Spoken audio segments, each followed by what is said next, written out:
Kaswabe, welcome to my new home. Nanonood pa ako ng Netflix eh. So, to give you a context, Kaswabe, this one is for sale. It is a 2024 Hyundai Solati or yung tinatawag nilang Artista van. Originally, Kaswabe, this one is a 16-seater van. Pero ngayon, kinonvert ng primera klase para maging luxury family van ito, Kaswabe. Ang plate ending niya is number 2. Ang mileage niya naman ay nasa 1,600 kilometers pa lang. Binibenta ito pag brand new nang nasa around 3.2 hanggang 3.4 million. Ang design nito galing sa 2017 which is discontinued na. Wala ka na makukuha nito, puro mga used na, Kaswabe. Ang worth nga pala ng customization and modification dito ay umabot na ng 2 million pesos. Ilalagay ko na lang ang aking contact information. Alamin natin kung ano ang mga magagandang features nito, paano siya na-transform into a luxury family van or aka Artista van. Kaswabe, let's begin.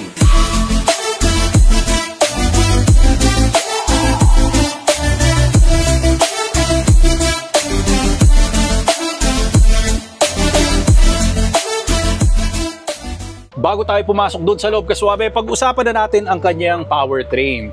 So, naka-equip tayo ng 2.5 inline-4 turbo diesel engine. This one makes 167 horsepower and 422 Nm of torque. Mated ito ng 6-speed manual transmission. Back to old school muna tayo. Rear-wheel drive ito, Kaswabe. Ang top speed niya is nasa 156 km/h. Fuel tank capacity is 75 liters naman. When it comes sa kanyang fuel economy ay nasa 8.3 kilometers per liter. Gauge dyan na sobrang linaw, hindi man ganun ka-high-tech, pero mga upuan natin, nakamachi-machi ito pagdating doon sa interior. Malaki yung sun visor natin, meron kang overhead bin. Hindi ito push start button, Kaswabe, kasi disusi pa rin ang ating Hyundai H350. May available ka rin na cup holders dito, mechanical handbrake. Kaswabe, welcome sa interior ng ating Artista van. So ang una natin pag-usapan is all about the RGB and star lighting natin dito, na medyo matatalas naman ng konti, kaya ingat lang pag hinawakan. Para magbago lahat yan, may switch nga pala tayo dito sa ating first row na aviation seats. Lahat yan, pwede natin pakialaman, brightness, speed, pwede natin i-adjust kung paano nagbabago yung ilaw niya or kung anumang selection ang nais mo. Dahil magki-Christmas na rin, pwede lahat siyang i-customize. Idamay na rin natin, syempre, dito sa roofliner natin. Hindi ko lang binuksan yung pin lights dito kasi medyo pangit yung magiging buga ng ilaw. Pwede siyang natural lights, pwede siyang maging warm lights. Depende yan sa switch na gagawin natin dito sa ating aviation seats. Ang isa pang nakikita mo na cool feature dito, meron tayong storage. Or kung nasa aircraft ka, yung overhead bin. Pwede tayong maglagay dito ng mga maleta. Maleta. Hindi kasya, pero at least meron kang wide space dyan kung ano ang pwede mo mailagay dyan. Dito may cabinet number 1, 2, 3, and 4. Alam mo, first time pa rin na naka-encounter ako, meron tayong dalawang klase ng connection dito. You have Globe and Smart. Para pag mahina ang Globe, gamitin mo si Smart. Pag hindi naman Smart si Smart, gamitin mo si Globe. O, di ba? At least meron kang dual connection para sa lahat yan. Lahat ng vents andito, 1, 2, 3, 4, side by side para maging presko ang ating paglalakbay dito sa ating Artista van. Sa susunod na Suave Cool feature natin ay minodify nga pala ito and customize ng primera klase. Okay, pag-usapan natin ang mga importanteng bagay. Being here sa first row na aviation seat natin, lahat ng controls and settings, ikaw ang pilot dito. You have USB para sa ilaw ng ating Starlight roofliner, mga pin lights, home power outlet by USB Type-C and A. And ito naman, we have glass divider na pwedeng bumaba, umakyat. Siyempre, depende. Pag meron kayong chismisan dito na importante or kunwari, very personal, pwede mong isara yun para hindi marinig ng mga nasa driver seat. Ngayon, pag meron ka naman communication na importante para sa kanila, meron naman tayong intercom na pwede kang mag-hello-hello, okay? You have blinds for added privacy. Meron kang sariling CCTV dyan. Tapos, ang seat natin, meron kang lalagyan ng telepono. Ayun, may slot lang dyan na ilalagay mo. Napaka-komportable. I like it. Very foamy. Nakaka-relax tayo rito. Perforated yung seat natin. With massage feature ito. Naka-butterfly headrest tayo. Lahat ng adjustment nandito sa gilid kasi heated and ventilated. Available ito, Kaswabe. Meron kang memory seats. Tapos yung adjustment is nandito. Aba, meron pang added na USB port. Pag busy kang tao at meron kang gustong kalikutin, gusto mong MacBook dyan, meron kang retractable na table. Dalawa yan. Meron kang head unit na Android for Bluetooth, phone, auxiliary, radio, ang dami. Para mas makapagpahinga ka, meron tayong footrest dito. Introducing AutoSport. Kaswabe, this one is the world's most innovative mobility scooter that we can get para sa ating lifestyle and sa mga kababayan natin na PWD. Madali lang to. Comes with 2 separate parts na pwede mong gawing trolley at the same time. Installed nga pala doon sa harap ang iyong illuminated LCD display for you to see the performance and enhanced lighting system para sa safety precautions pag nasa road ka or sidewalk na pwede mong ilagay sa sports car or regular car na trunk kasi maliit lang ito and very lightweight. Within seconds, ang dali lang i-assemble. Up to 10 speed ang kanyang taglay and 10 kilometers per hour ang kanyang maximum na pinartneran mo ng shock-absorbing flat-free tires for advanced performance and auto braking system.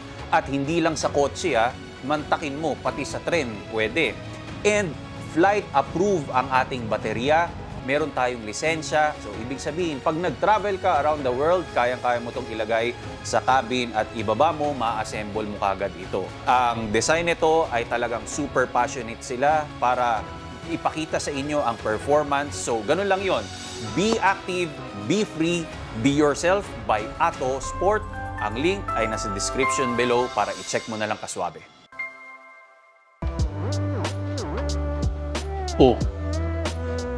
Angas, no? Pero syempre dahil nasa VIP, artista ban ka, meron tayong naka-equip dito na 32 inches Google TV. Hindi, Google TV. Hindi mo na kinakailangan makipagkwentuhan masyado, tama, di ba? Hindi mo na kinakailangan yung phone mo, lagi mong kalikutin. You know what? Parang Netflix and chill lang ang gagawin natin. So, lahat ng available sa Google TV na to ng mga application, pwede natin i-download. Siyempre, using the remote, pili ka na lang. Netflix, Prime Video, YouTube, even YouTube Studio. Pag gusto kong tingnan kung ano nangyari sa channel ko. So, ganoon lang kasimple. Sipin mo tapos, pag nanonood ka na, kailangan hindi maliwanag ang ilaw natin. Papatayin natin yan, i-on natin yung Starlight. Hindi kabisado eh. No? Yan. Oh, napaka-cozy, di ba? Saan ka pa?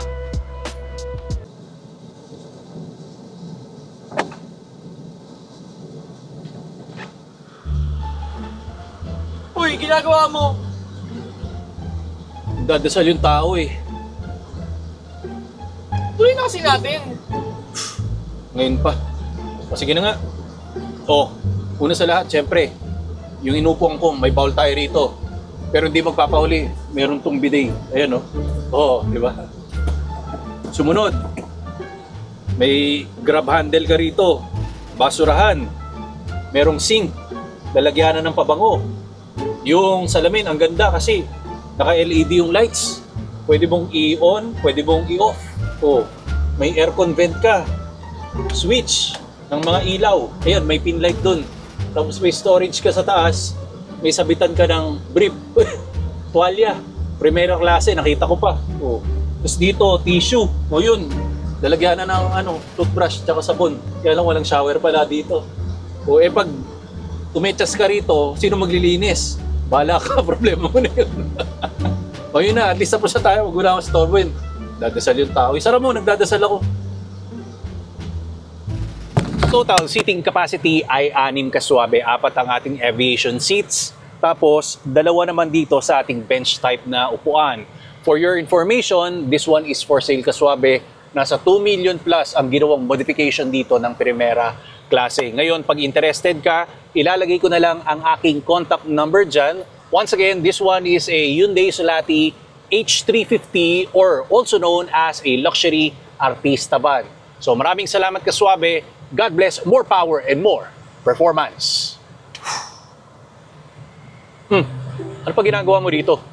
Hindi ka naman artista, di ba? Umalis ka na nga. Sige na. Alis. Papahinga pa ako eh. Tama na yan. Bye.